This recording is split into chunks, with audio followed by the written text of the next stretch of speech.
Përshëndetje miq, mirë se po na ndiqni këtu në Median Afora.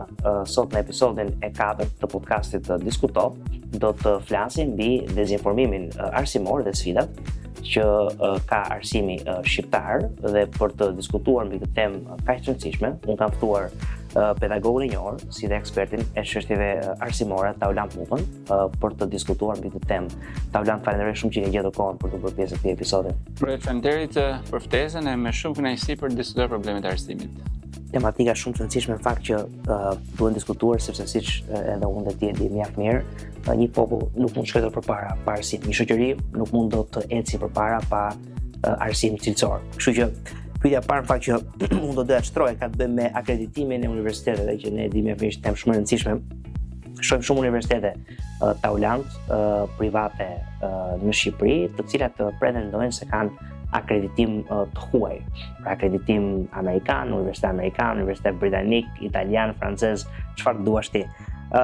Dhe si një individ që e ka mbaruar shkollën në Shtetet Bashkuara të Amerikës, kam bërë bachelorin, undergraduate atje, dhe kam një diplomë nga një universitet amerikan, gjithmonë ka bërë habi, si mund thua që ti je një universitet amerikan në Shqipëri. Ku qëndron e vërteta Taulant në raport me këto akreditime? Ruel, kjo që ti sapo them kujton, ne kemi një shkollë drejtorëve që me dhe mek edukon drejtorët e gjimnazeve për të qenë drejtues të mirë.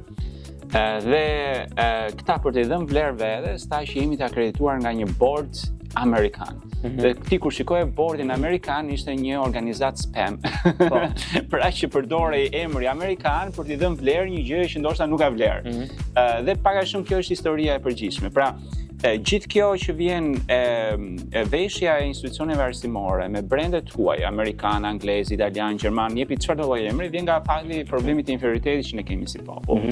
Pra, për shkak se ne nuk kemi arritur ende të ndërtojmë elitat tona akademike, që japin vlerë produktit shqiptar, që japin vlerë arsimit shqiptar, që japin vlerë industrisë shqiptare, etj, kulturës shqiptare, sigurisht që atë boshllëk që këto elita kanë në përgatitjen e tyre, i japin rëndësi përmes veshjes së brendit që unë jam amerikan, domthon japim certifikate italiane.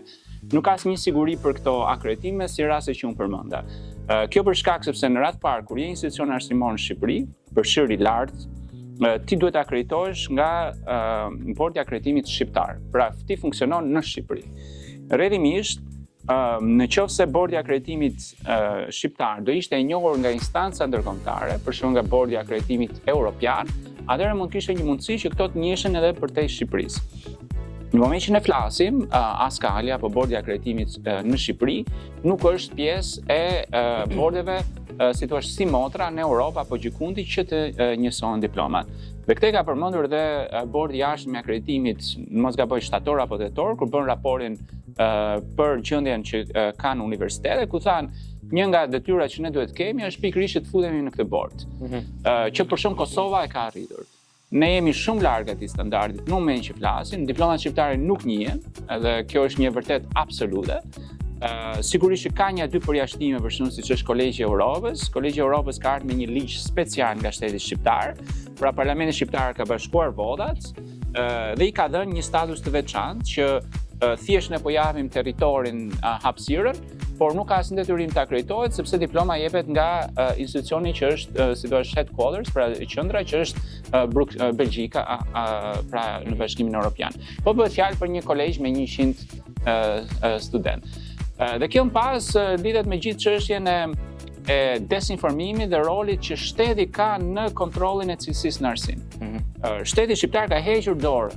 Ne jemi populli që paguajmë ose prindrit tanë paguajnë jashtëzakonisht shumë për edukimin e fëmijëve, dhe shteti nuk i garanton asnjë cilësi, asnjë siguri që kjo diplomë vlen. Dhe kjo është diçka që ne duhet fillojmë punojmë, që lidhet me ato që unë them gjithmonë që ne nuk kemi profesorë, ne kemi mësues. Pra për publikun, një mësues është një person që le themi në një lëndë caktuar, si matematika, fizika, ka akumuluar një njohuri dhe nuk krijon njohuri të re. Ai thjesht përsërit në mënyrë të vazhdueshme atë njohuri ndër breza.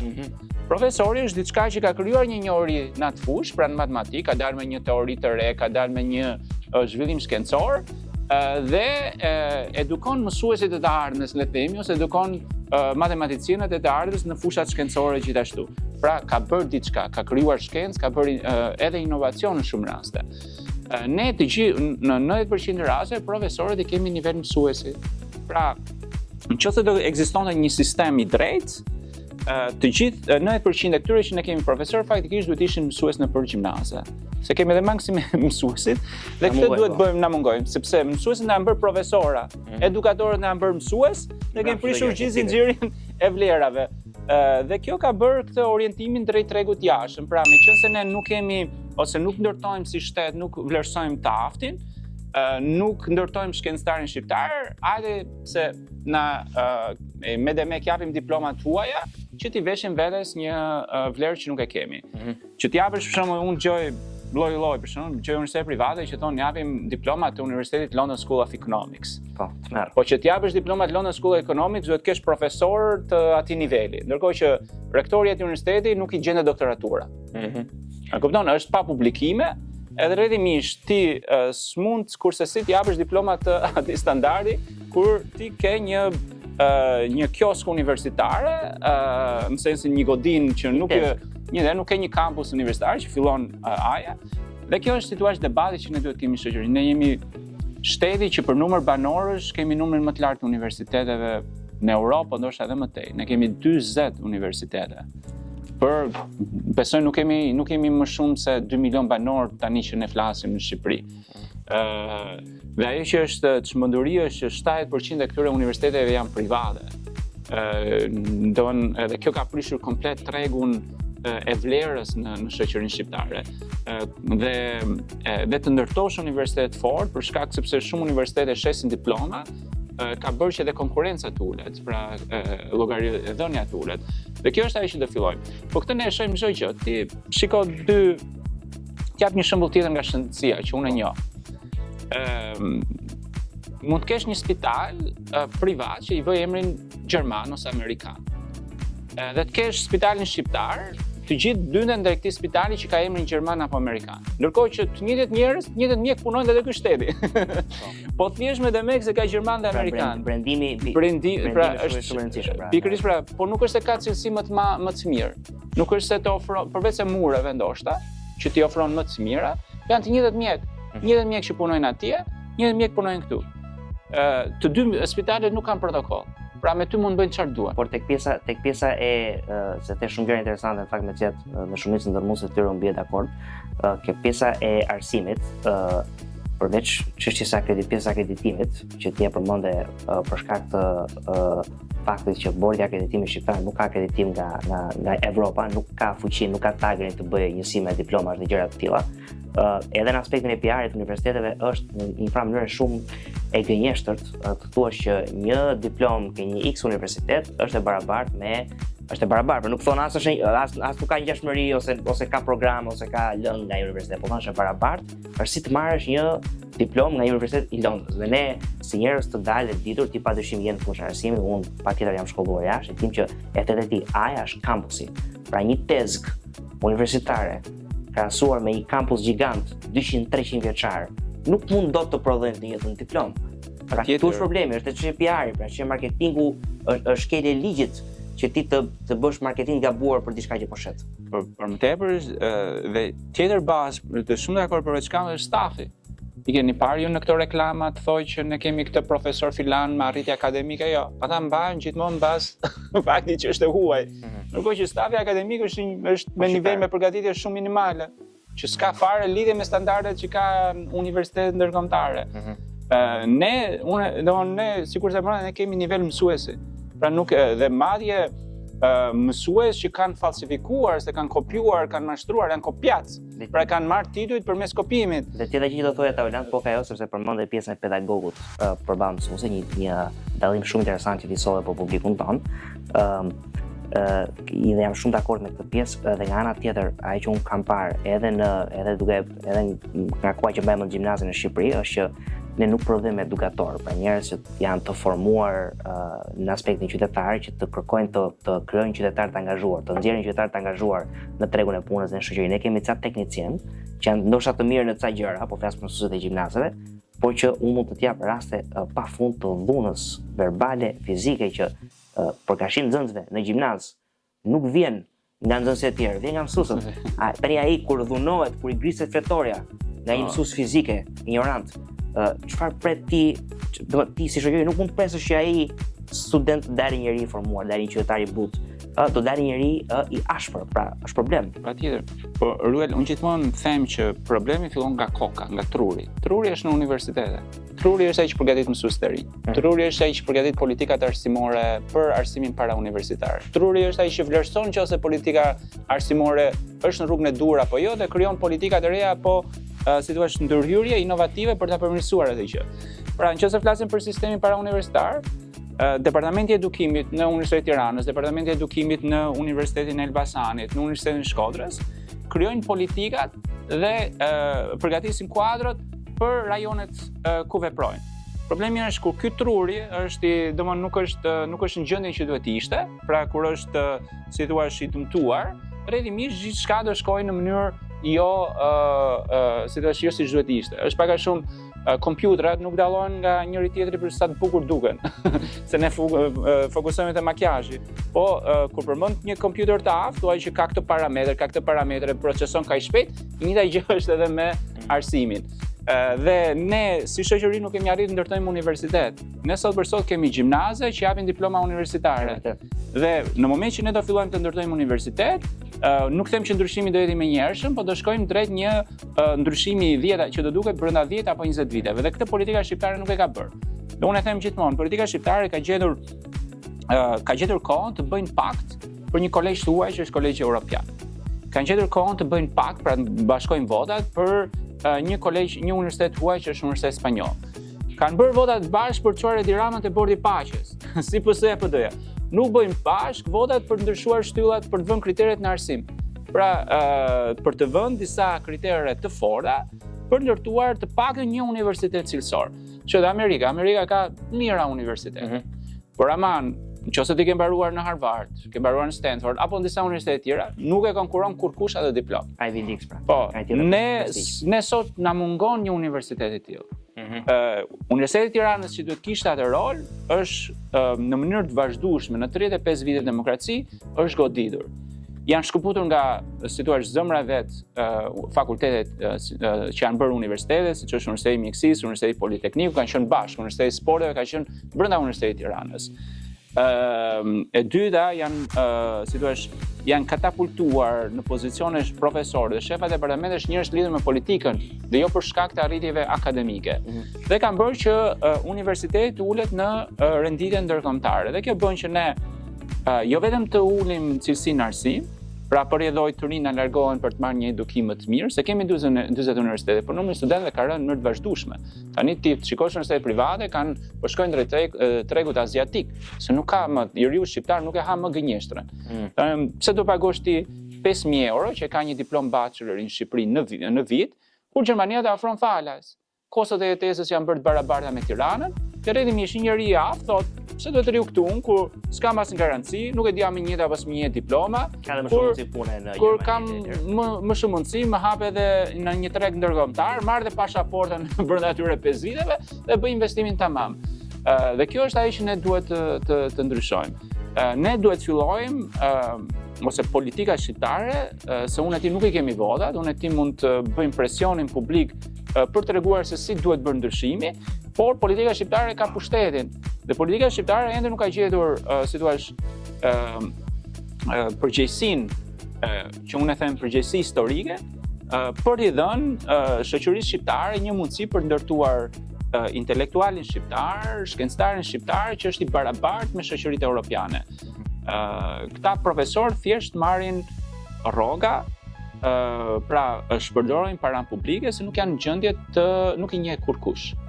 Pra, nëse unë futem në Universitetin e Mjekësisë, në fushën e epidemiologjisë, jam në gjendje të marr grande kërkimore njësoj barabartë me shefin e epidemiologjisë në Greqi, në Zvicër, në Itali, për shkak të karrierës time akademike dhe arritjeve mia akademike.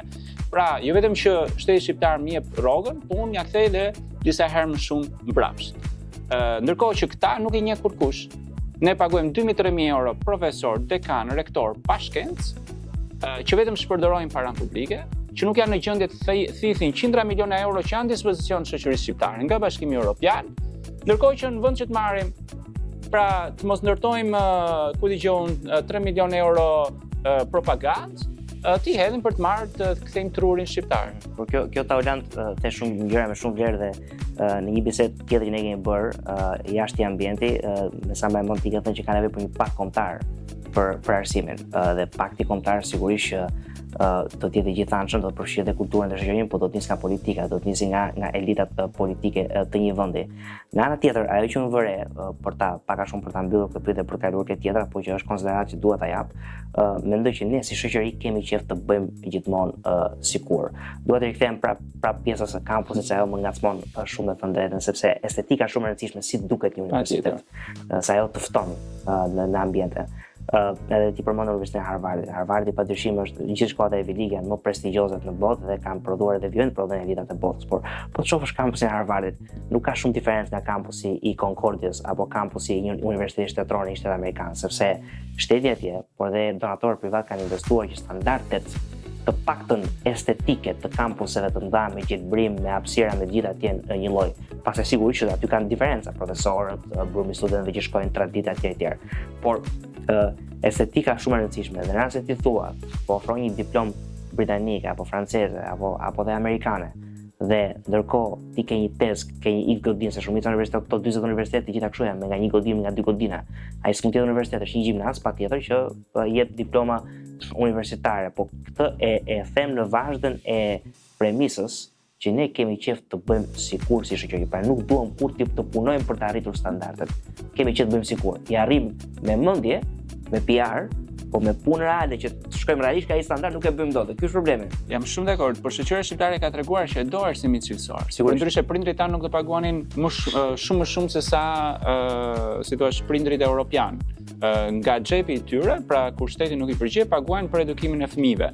Problemi është që shteti ka hequr përgjegjësinë që ne si taksapagues i japim për të kontrolluar cilësinë. Ti përmend kampusin universitar dhe me shumë drejt. Po qeveria shqiptare i jep 17 milion euro një kolegjit huaj që ka 100 student dhe e heq këtë 17 milion euro investimi kolegjit kampusit që të ndërtojë për Universitetin e Tiranës që ka 22.000 student. Pra, ne si taksapagues kemi dhënë paranë që kjo para të shkojë për ne, jo të shkojë për një tjetër dhe për më tepër kur ka një disproporcion numerik. Pra s'mund t'japësh 17 milion euro për 100 veta, kur ti ke 22.000 studentë që jemi taksapagues në shtetin tonë. Dhe kjo bën që shteti shqiptar na trajton ne më emigrant se sa emigrant në vendet e tjera. Në botën nëse në një fiskalist po na ndjek tani në këtë moment, do thoshte që kur ti takson në një normë më të lartë atë që fiton në një normë më të lartë atë që fiton më pak, quhet taksim regresiv. Edhe kjo rishpërndarje e fondeve publike është një shpërndarje regresive, se ti s'mund marrësh fondet për 70.000 studentë dhe ti çosh ke një vend me 100 apo 200 studentë. Para shumë Taulant, siç po thonim, pjesa e PR-it në sistemin arsimor është e rëndësishme dhe nuk mund thuash dot që një universitet që nuk ka infrastrukturën e duhur, nuk ka logjistikën e duhur, nuk ka kampusin si në një vend të Bashkimit Evropian apo në Shtetet Bashkuara të Amerikës ku kampusi janë më të mëdha, nuk mund thuash që po jep të njëjtën diplomë si atje.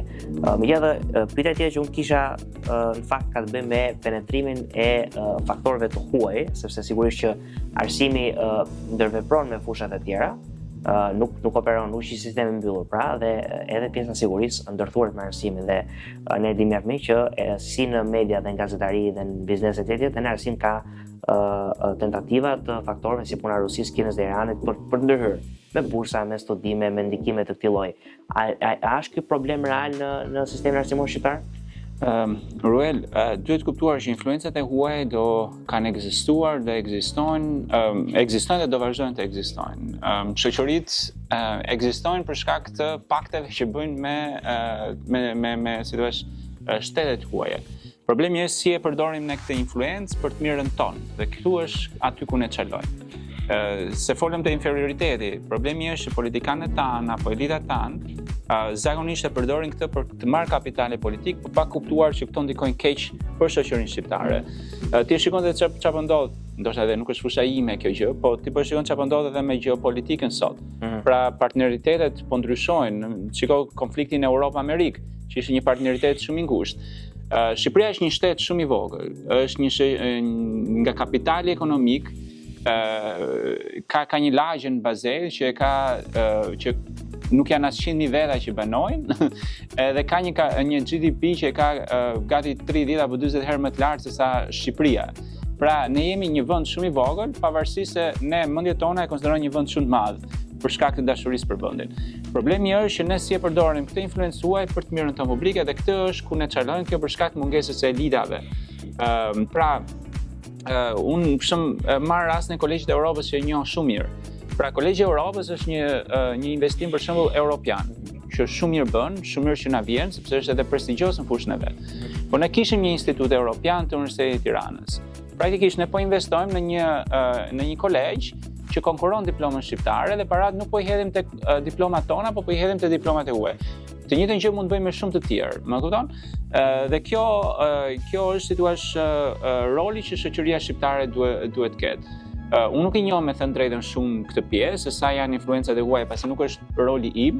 Unë ajo që i mësoj është që nëse një shoqëri ka dijen, diti si thua ti përdori këto influencat e huaja në favor të vetes vet. Dhe për sa kohë ne si popull na mungon dija, sigurisht që kjo nuk është në standardin e duhur. Për shembull, mund të sjell ndoshta një gjë që njoh mirë, është për të shikosh investimet e lindjes mesme apo Turqisë, vendeve arabe apo Turqisë në pjesën e përshëndetshme të xhamive, shikoj që ka një investim që ndoshta nuk lidhet me interesin ton publik, pavarësisht se kushdo ka të drejtë le të themi të zgjedh fen që dëshiron. Dhe janë të pakontrolluara nga shteti. Dhe kjo nuk është se zhvillon kulturën tonë, nuk është se zhvillon traditën tonë, nuk është se na qas drejt rrugës europiane që ne duhet kemi. E njëjta gjë po ndodhet edhe me universitetet. Pra, ne nuk fokusohemi te kontrolli i cilësive, te kontrolli i standardeve, po fokusohemi tek sasia.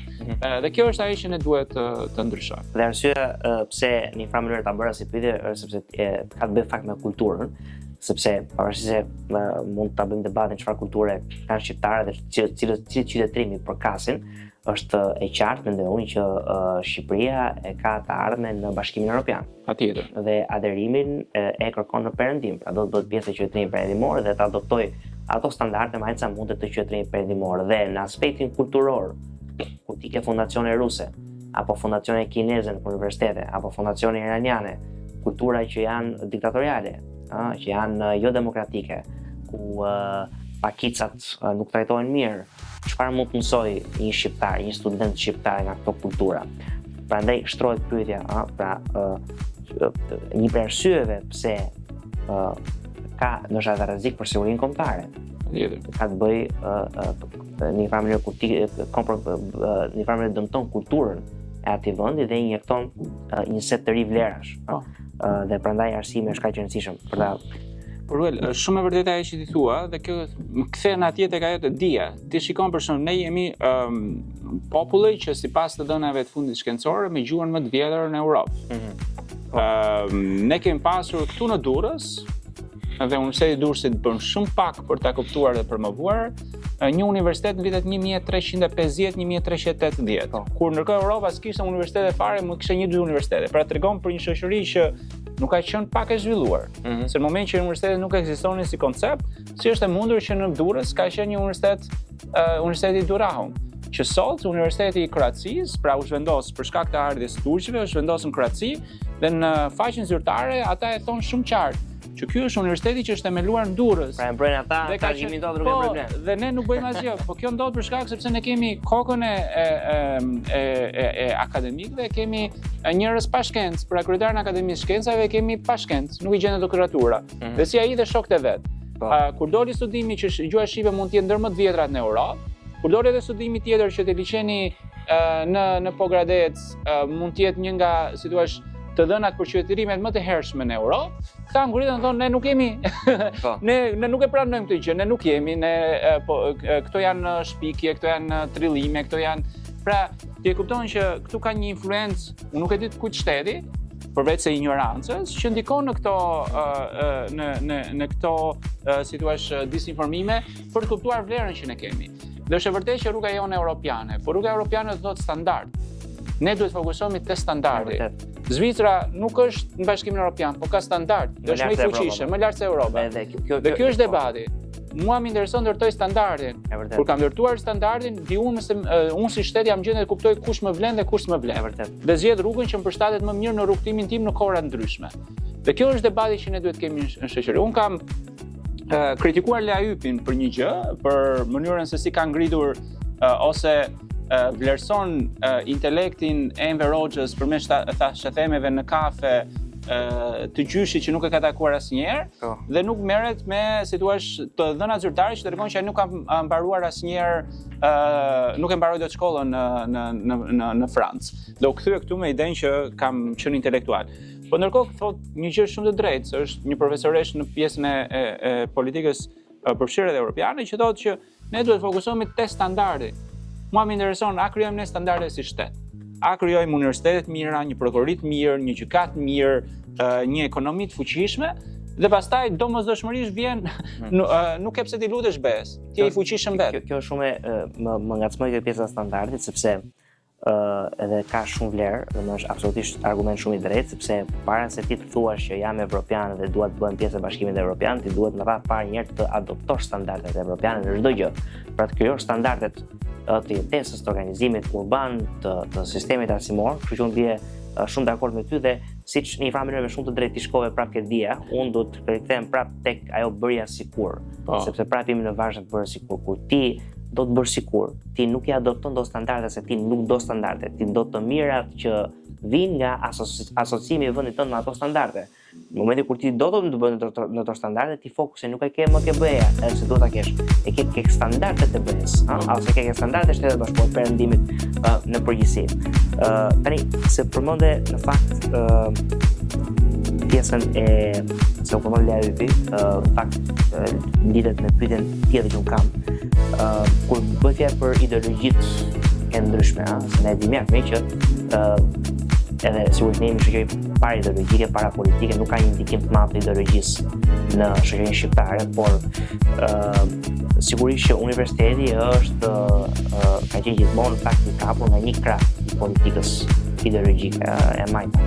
Në përgjithësi kjo është edhe në Amerikë, statistika që për shembull shikosh Harvardin sot, mbi 95% e profesorëve kanë bindje të majta. Në Shtetet Bashkuara të Amerikës për çdo një profesor konservator janë 10 profesorë të majtë apo liberalë, që çfarë duan. Por ne në këtë program kemi tentuar të dezinformojmë mbi komunizmin, pra narrativat që Enveri ka qenë i shkolluar, nuk është komunizmi problemi, por është mënyra si Enver Hoxha e adoptoi etj. Pra, këto narrativa a gjejnë vend për shembull në universitetet shqiptare? Po kjo gjën për sa kohë klasa politike i mbështet. Për sa kohë qeveria aktuale i mbështet do zëra, sigurisht i gjejnë. Kujtoj këto dy element. Një është elementi për shembull Lea Ypi, e cila le të themi, domthon ka arritje profesionale që bën krenar kushdo. Pavarësisht se është shqiptar apo jo, po ka arritjet e veta dhe po bën në aspektin ideologjik, por ti gjykosh edhe në raport me shoqërinë ku ti do të promovohesh. Pra, figura e Enver Hoxhës është një figurë që për shoqërinë shqiptare është shumë e ndjeshme. Domthon prindrit tanë dhe njerëz, domthon kryesisht prindrit tanë dhe ne sot ende po vuajmë pasojat e komunizmit. Dhe rrjedhimisht duhet jesh shumë i kujdesshëm në momentin që se si e promovon apo se si e gjykon komunizmin. Kur merr me figurën e Enver Hoxhës, sigurisht që nuk mund ta nxjerrë si njëri të shkolluar kur statistikat thonë që ky nuk ka mbaruar shkollën. Dhe si profesoresh e një universiteti prestigjioz, nuk mund të vlerësosh intelektualizmin bazuar në thashethemet e kafenesë së universitetit. Se praktikisht ky është modeli për shembull që Lea Ypi jep në libër. Thotë, gjyshi im, të cilën nuk e kam takuar asnjëherë, i ka thënë fjalë gjyshes time dhe gjysha ime mi ka thënë mua, se këta janë takuar në kafe dhe ky po përgatitej ishte një intelektual në formim.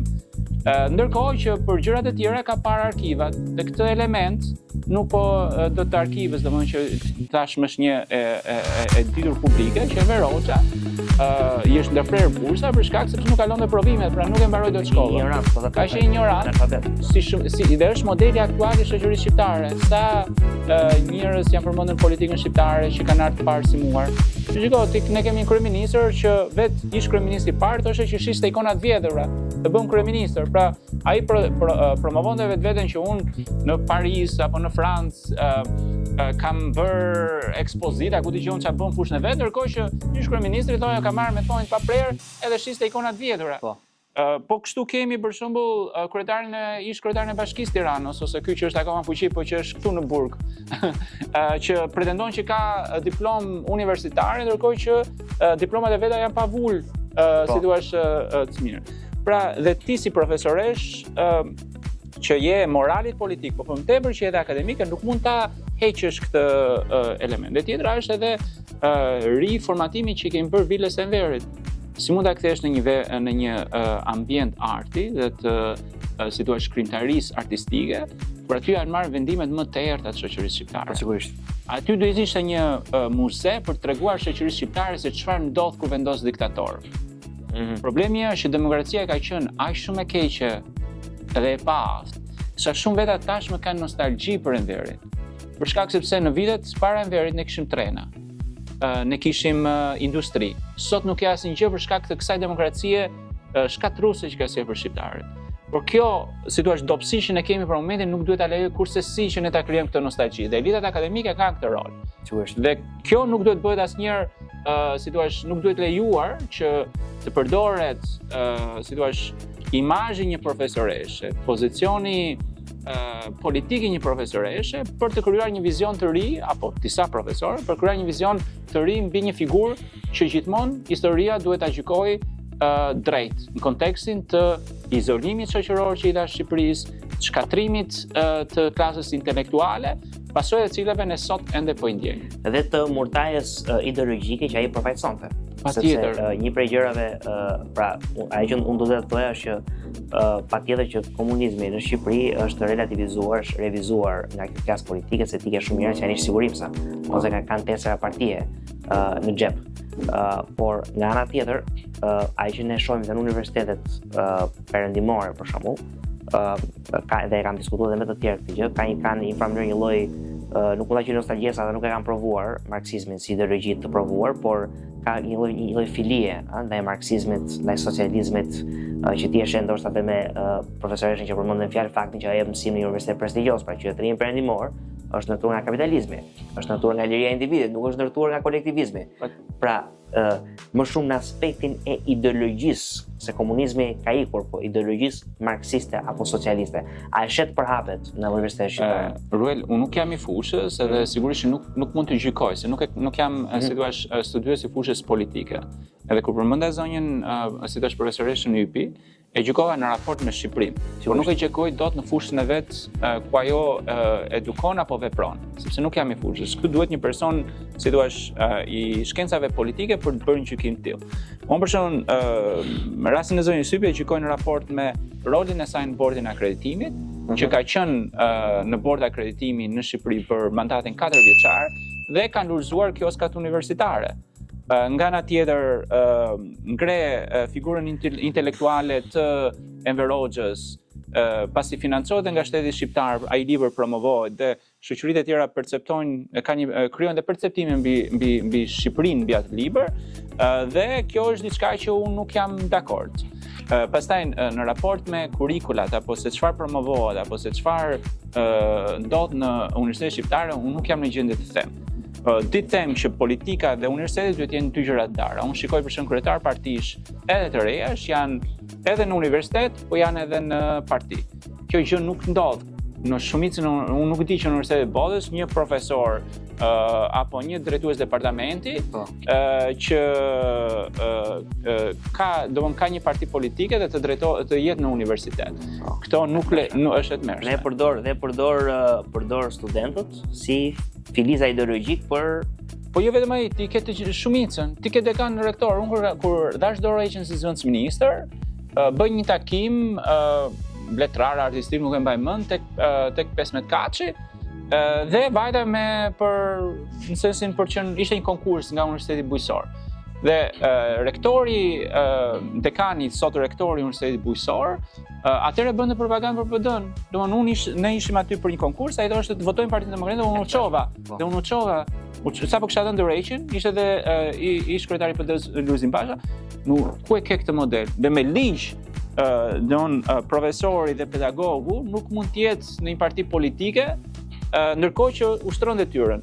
Dhe kjo ka të bëjë pikërisht me gjendjen ku ne kemi arsimin sot, edhe është diçka që ne duhet të veprojmë fort në mënyrë që të pengojmë që këto lloj modelesh të mos shkatrojnë më tej reputacionin e universiteteve dhe standardin e universiteteve.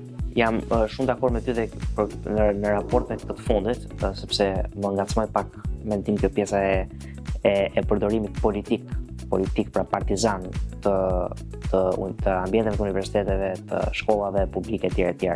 Që ne kemi pas gjithmonë në fakt edhe është që se ka qenë domethënë pjesa e mitingjeve me zor, pra që merreshin studentët çoheshin për mitingje, ajo ka qenë ndoshta në mënyra më barbare, por ne e shohim edhe në arsimin e lartë për këtë gjë dhe përpos fakti që sistemi arsimor ynë ka probleme që vijnë nga lart poshtë.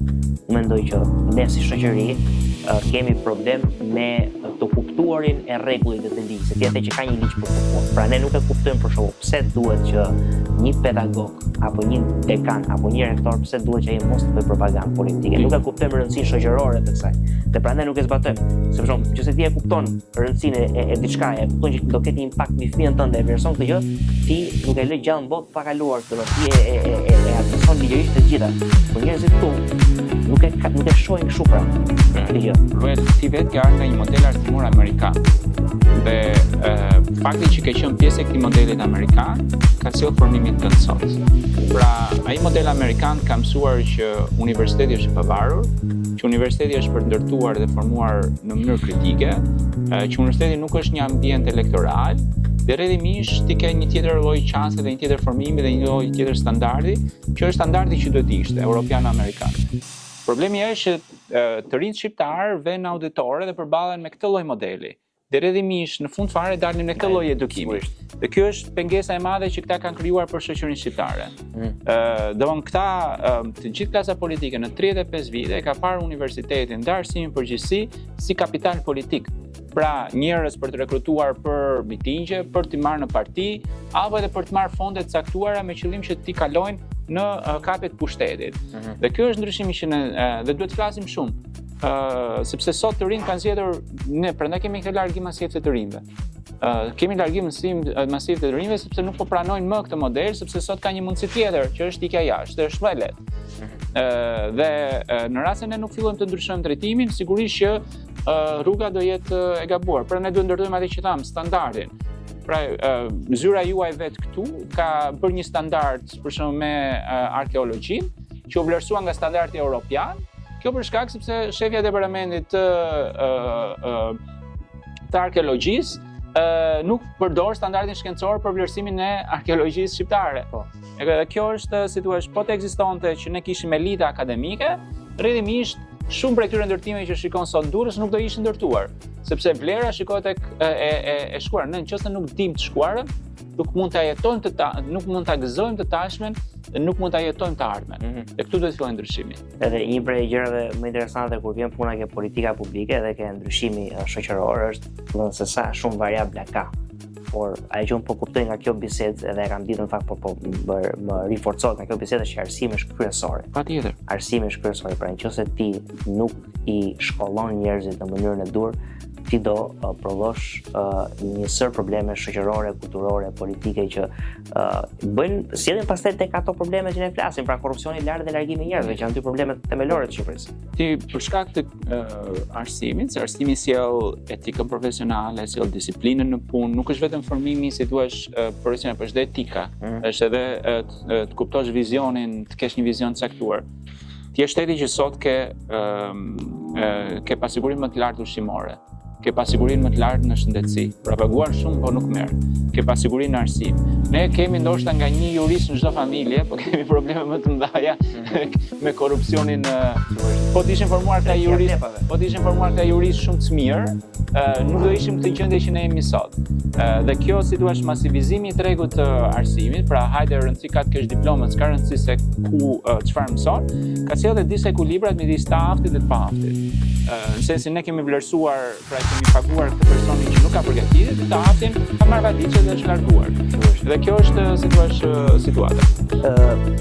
Pyetja e fundit që unë do të vështroja dhe dua të ndalni pak sepse ne problematika të sistemit arsimor dim, disa dhe nuk I dim ndoshta, I ka përmendur sot, por unë do ta bëj një pyetje të përgjithshme dhe ti renditësh me radhë të gjithë problematikat edhe në analizë si mendon ti që mund të adresohen këto problematika. Pra, kur flasim për sistemin arsimor shqiptar, është pritje e gjëra nga kopshi, nga çerdhja, ke kopshi, ke shkolla fillore, ke gjimnazi, tek universiteti e tjera me radhë. Pra, për secilin nga këto hape, që janë problematikat kryesore dhe çfarë adresimi duhet bërë?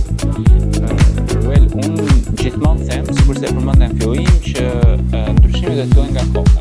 Koka është universiteti. Pra, universiteti është ai që ndërton politikat e sistemit parauniversitar. Ndërton mësuesit, ndërton edukatorët, I ndjek këto politika në qoftë të bëhen të mira apo jo, ku gabojnë dhe si përmirësohen. Ne kemi problem me kokën. Thonë si dhe në peshku qelve nga koka. Dhe ne nuk kemi ndërtuar një tru të standardeve që duhet I kishte universiteti. Dhe unë kam bërë një propozim shumë të thjeshtë kur mu ofrua pozicioni zënës ministrit që e kam dhënë tavolinë edhe kryeministrit aktual. Ne duhet merremi me cilësinë e universiteteve. E para, ne nuk kemi nevojë për 40 universitete, se jemi popull I vogël. Pra, ne jemi populli me numrin më të lartë të universiteteve dhe në raport me popullsi. Ndërkohë që shoqëria vazhdon të largohet. Është puna atyre apartamenteve në Tiranë që kemi shumë apartamente po janë bosh. Edhe këtu, domethënë ne japim shumë diploma, por mendja është bosh. Dhe problemi është që këtyre mendjeve ju krijon një iluzion që po ta hidhnin energjinë në rrugën e duhur, do ishin shumë më të mirë edhe për vetën e tyre sot. Se me këto diploma kur vjen jashtë nuk punojnë në profesionin e tyre.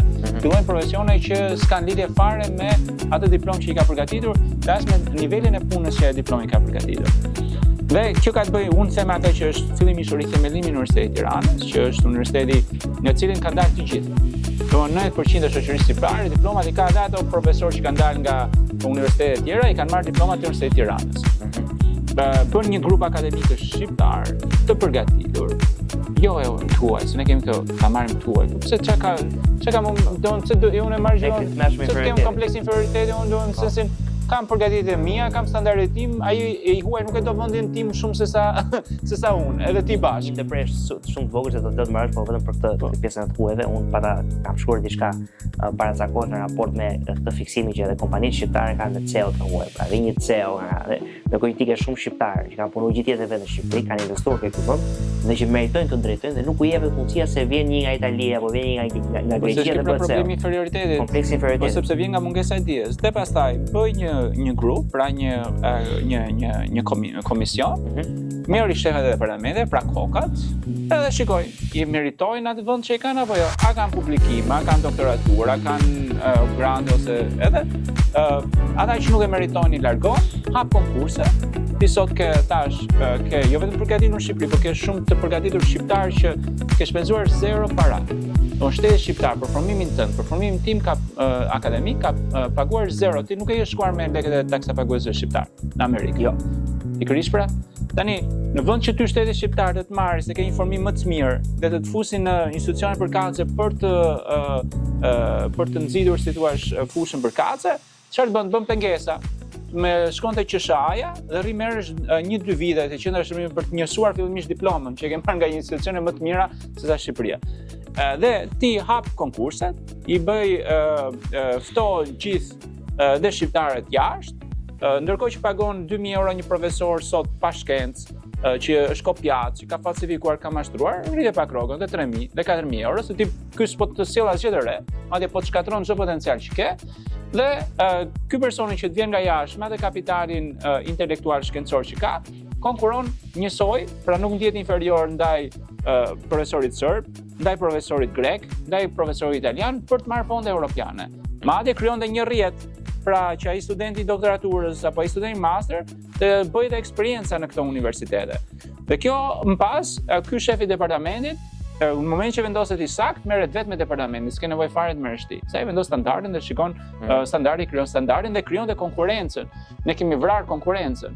Pra fakti që këtu ne kemi gati 78% profesora kopjac, pra copy paste, do thotë që nuk ka pas konkurrencë. Pra është lënë e lirë, thjesht klasa politike I ka dashur ti mbështes për arsye politike, që unë po jap një rrogë se më fal, pse të kërkosh nga sistemi, nëse ti sot je profesor, rrogën e ke 2.000 euro në muaj. Emrin e ke në 10 komisione. Nga ana tjetër shteti të mbështet me konferenca me gjëra, pra vetë rroga gati minimalisht 3.000 euro. Në punë nuk të kërkon, se mësimin e japin si thua persona që janë master, 50% stafi akademik janë master. Ke një 2-3 biznese edhe rehac. Dhe po të shikosh, shumica e këtyre kanë bërë pasuri që nuk i justifikojnë me pozicionin e tyre. Në punë nuk të kërkon vetëm kur është komisioni, pra varet vulën, ndërkohë që punën e ka bërë tjetri dhe ka humbur gjithë sistemi i vlerave dhe meritokracisë. Dhe domethënë ne paguajmë, pra taksat tona shkojnë për dembelizëm, për të vlerësuar dembelizmin. Dhe kështu krijohet dhe i riu më pas, një pjesë e madhe. Mësojnë që këtu shikon kjo më pas nxite fenomenet si blerja diplomave, blerja notave, falsifikimi e tjerë, sepse ai është modeli që i paraqitet në auditor. Dhe kjo është ajo që ne duhet ndryshojmë. Unë këtu nuk e shoh faktikisht ndodhi, se po të shikosh të gjitha nismat që qeveria aktuale po i merr për të favorizuar e për ta mbështetur këtë sistem. Ti shikon që për shembull ne kemi nxjerrë sa raste plagjature dhe askush nuk po ndëshkohet. Madje plagjatura ka arritur në nivele shumë të larta, ministra, ka arritur madje drejtoresha e sigurisë ushqimore që ne kemi probleme shumë të mëdha, është kampion e plagjaturës. Mos do të Olanda do një spak për arsimin. Po patjetër. Ajo është më e nevojshme se sa pjesa e prokurorisë, sepse arsimi krijon dhe prokurorët, krijon edhe juristët, krijon edhe gjyqtarët. Se gjatë gjithë kohës përmendëm edhe Amerikën. Në bordin e paqes që u bë takimi së fundmi, presidenti i Amerikës me disa atyre liderave që kishin mbledhur tha, zëvendës presidenti amerikan tha, ka një vlerë shumë të madhe. Është njëri shumë i arsimuar, ka mbaruar, ka mbyllur 4 vite shkollë për 2 vite. Ndërkohë që kryeministri i Shqipërisë shkon në bordin e paqes me Ervin Demon, që i ka të gjitha artikujt e vet 100% kopjuar dhe nuk ka një fjalë origjinale. Dhe ky është ndryshimi midis një populli që vlerëson arsimin dhe të aftin dhe një populli që vlerëson dembelin dhe mashtruesin. Dhe kjo është çështja që ne duhet ndryshojmë për të ecur përpara, pra për të krijuar standardin. Në momentin që krijojmë standardin, na kërkon Europa ne, ndoshta edhe nuk na duhet asnjë mund luajmë rolin e Zvicrës, por jemi të aftë të zgjedhim rrugën që është më e mirë për ne. Kjo e standardit, edhe në fakt ne kemi diskutuar gjatë gjithë këtij episodi, mendoj që është mjaft e rëndësishme edhe sigurisht që shoqëritë nuk mund të ecin dot pa ndërtuar standarde. Në standardet duhen ndërtuar kudo, duke përfshirë edhe arsimin. Ja Taulant, unë të falenderoj shumë që u bërë pjesë e këtij episodi, një bisedë shumë e këndshme dhe për ju miqtë e medias Amfora dhe të podcastit të diskutoj, ju falenderoj shumë që na ndoqët dhe do të shihemi në episodin tjetër.